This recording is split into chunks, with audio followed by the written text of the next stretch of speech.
Halo Bapak Ibu calon guru penggerak, bertemu kembali dengan saya Ana Agung Sri Mirah Novayanti, CGP Kabupaten Karangasem, Bali, dalam Koneksi Antar Materi Modul 2.3 Coaching. Pada kesempatan kali ini, saya akan berbagi tentang sintesis berbagai materi dan refleksi terhadap kegiatan coaching dalam mewujudkan pendidikan yang berpihak pada murid. Coaching merupakan sebuah proses kolaborasi yang berfokus pada solusi, berorientasi pada hasil dan sistematis, di mana coach memfasilitasi peningkatan atas performa kerja, pengalaman hidup, pembelajaran diri, dan pertumbuhan pribadi dari coaching.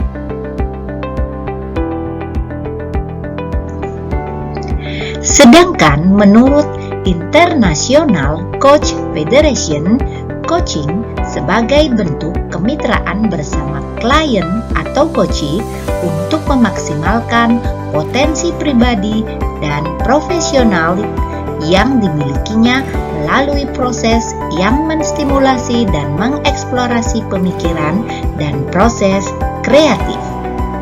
Sehingga dari definisi ini, Pramudianto menyampaikan ada 3 makna yang tersirat di dalamnya. Yang pertama yaitu kemitraan. Dalam kemitraan ini, hubungan coach dan coachee adalah hubungan kemitraan yang setara.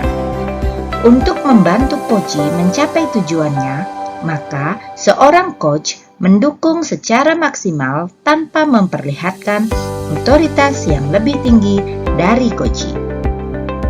Yang kedua, memberdayakan. Proses inilah yang membedakan coaching dengan proses lainnya. Dalam hal ini, dengan sesi coaching yang ditekankan pada bertanya reflektif dan mendalam, seorang coach menginspirasi coachee untuk menemukan jawaban-jawaban sendiri atas permasalahannya. Yang ketiga yaitu optimalisasi. Selain menemukan jawaban sendiri, seorang coach akan berupaya memastikan jawaban yang didapat oleh coachee diterapkan dalam aksi nyata sehingga potensi coachee menjadi berkembang. Coaching dalam konteks pendidikan, yaitu coaching menjadi salah satu proses dalam menuntun kemerdekaan belajar murid dalam pembelajaran di sekolah. Murid akan menjadi lebih merdeka dalam belajar untuk mengeksplorasi diri guna mencapai tujuan pembelajaran dan memaksimalkan potensi yang dimilikinya.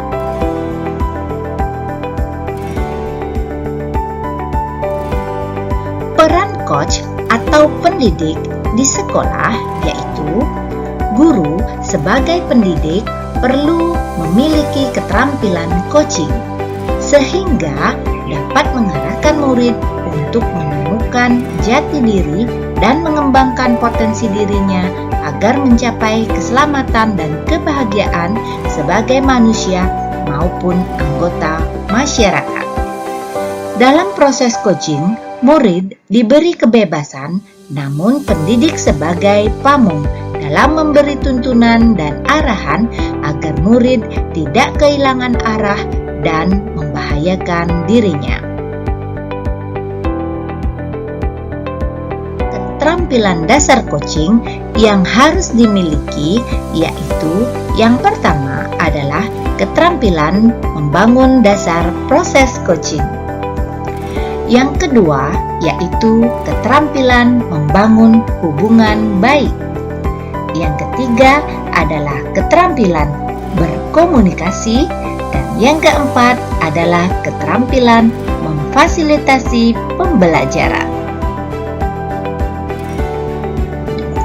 Perbedaan antara coaching, konseling, dan mentoring dalam konteks pendidikan.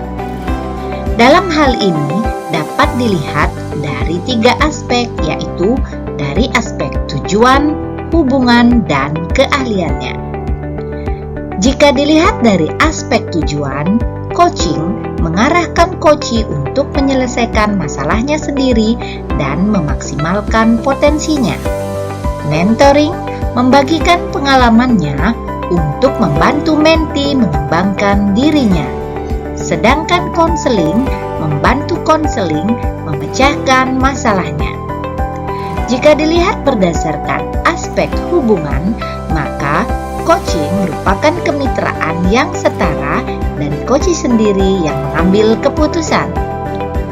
Mentoring merupakan hubungan antara seseorang yang berpengalaman dan yang kurang berpengalaman. Sedangkan konseling merupakan hubungan antara seorang yang ahli dan seorang yang membutuhkan bantuannya. Aspek yang ketiga yaitu dari aspek keahlian. Coach bisa saja seorang yang ahli, guru, teman, atau rekan kerja. Mentor adalah seseorang yang berpengalaman dalam bidangnya. Sedangkan konselor adalah seseorang yang ahli dalam bidangnya.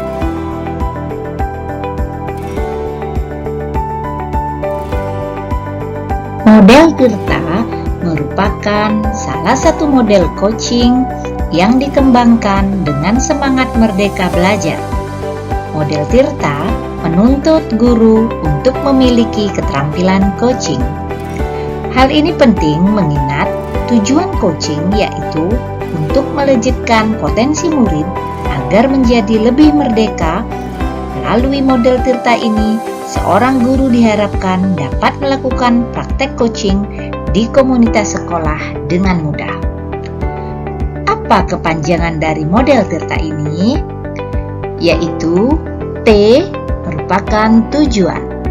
Dalam hal ini, seorang coach menanyakan kepada coachee tentang apa sih yang sebenarnya merupakan tujuan yang ingin diraih oleh coachee. Berikutnya, I, identifikasi. Dalam hal ini, coach menggali semua hal yang terjadi pada diri coachee melalui pertanyaan-pertanyaan dan umpan balik yang mengarah pada identifikasi potensi coachee. Yang ketiga yaitu R. R ini rencana aksi.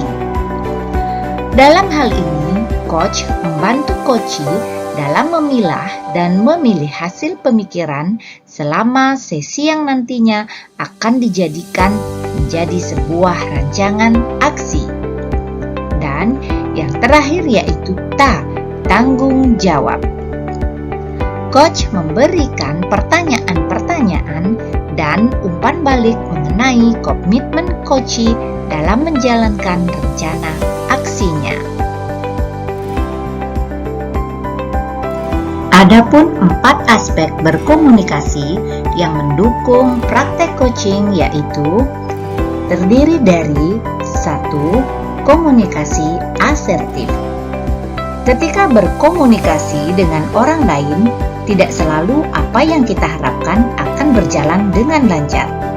Ada saja hambatan yang datang dan seringkali hasil komunikasi tersebut tidak dapat memuaskan semua orang.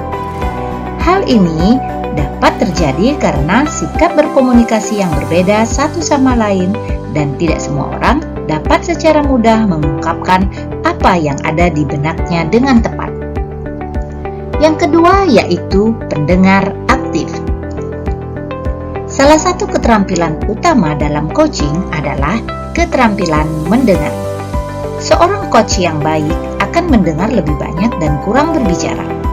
Dalam sesi coaching, kita perlu fokus bahwa pusat komunikasi adalah pada diri coachee yaitu murid kita.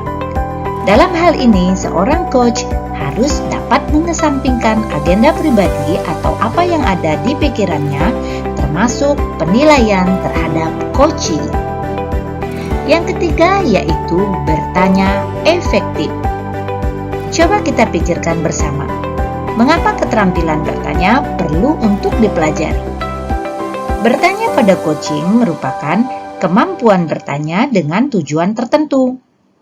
bukan sekedar jawaban singkat yang diharapkan, namun pertanyaan yang diberikan dapat menstimulasi pemikiran coach, memunculkan hal-hal yang mungkin belum terpikirkan sebelumnya, mengungkapkan emosi atau nilai dalam diri, dan yang dapat mendorong coach untuk membuat sebuah aksi pengembangan potensi diri.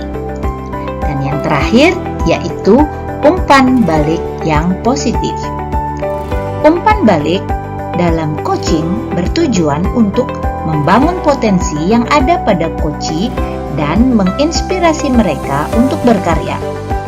Coach memaknai umpan balik yang disampaikan sebagai refleksi dan pengembangan diri. Koneksi antar materi. Sejalan dengan filosofi Ki Hajar Dewantara, yaitu tujuan pendidikan untuk menuntun tumbuhnya atau hidupnya kekuatan kodrat anak sehingga dapat memperbaiki lakunya. Oleh sebab itu, peran seorang coach atau pendidik adalah menuntun segala kekuatan kodrat atau potensi agar mencapai keselamatan dan kebahagiaan sebagai manusia maupun anggota masyarakat.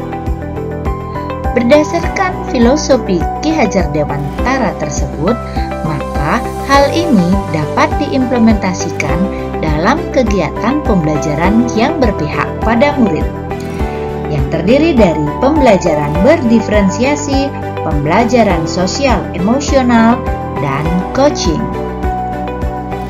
Coaching memiliki peran yang sangat penting karena dapat digunakan untuk menggali potensi murid sekaligus mengembangkan dengan berbagai strategi yang disepakati bersama.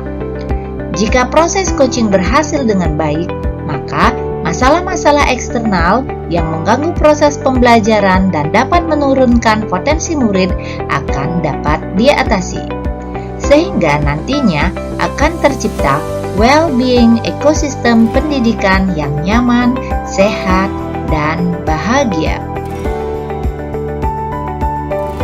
Adapun refleksi terhadap kegiatan coaching di sekolah di dalam mewujudkan pendidikan yang berpihak pada murid yaitu: pertama, proses coaching dapat membantu saya sebagai seorang guru dalam menuntun segala kekuatan kodrat murid sehingga dapat memperbaiki lakunya.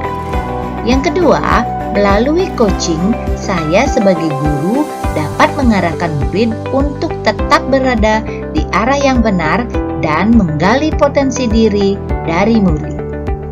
Yang ketiga, melalui coaching, saya sebagai guru dapat membantu murid memperoleh kemerdekaan belajar di sekolah dengan mengaktifasi kerja otak murid melalui pertanyaan-pertanyaan yang reflektif.